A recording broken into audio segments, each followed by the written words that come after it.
আর আজকে আমার ঠাকুরের ঘরটা কেমন লাগছে। অনেক দিন পরে না পুত্রদ একাদশী। আর বছর করেছি কিনা মনে পড়ছে না, লেকিন যদি আপডেট হয়ে থাকে তো তোমাদের সাথে জরুর শেয়ার করব। আর আজকে আমার ঠাকুরের আজকে আমার দেখো কানাকে কত সুন্দর লাগছে না এলো ড্রেস পরে। আর এদিকে হচ্ছে না আজকে না ড্রেসটা শুকায় ঠান্ডা ড্রেসটা, এর জন্য হচ্ছে এই ড্রেসটা করানো হয়েছে। আর আজকে যেহেতু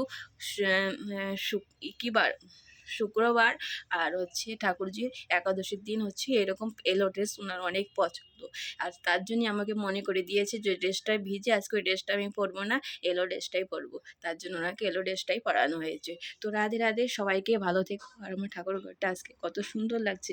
মানে হচ্ছে যখন আমার এই সিংহাসনে যখনই ওনাকে বিরাজমান করেছি, আমি আগে বুঝতেই পারিনি যে ওনাকে বিরাজমান করার পর এত কিছু আমাকে সহ্য করতে হবে। সব তো কিছু সত্য করার পর ওনাকে আমি সেবা করি। অনেকেই চায় না আমি ঠাকুরের সেবা করি, কিন্তু কে কী বলুক আমার তাতে কিছু আসে যায় না। তোমরা হচ্ছে একদিন দুদিনের সুখ দিতে পারো, লেকিন সর্বদা সুখ দুঃখের মালিক তো হ্যাঁ না বন্ধুরা? তো রাধে রাধে, ঠাকুরের আশীর্বাদ নাও, সবাই সবাইকে ভালোবাসো, এইটুকুই চাই। 2 দিনের জিন্দেগি, এই আছি এই নেই, কখন চলে যাব কেউ বুঝতে পারবে না। তো রাধে রাধে, কথাগুলো তো কমসে কম মনে রাখতে পারবে যে আমি কথাগুলি তোমাদের সাথে শেয়ার করেছি, এই কথাগুলিই থাকবে। রাধে রাধে।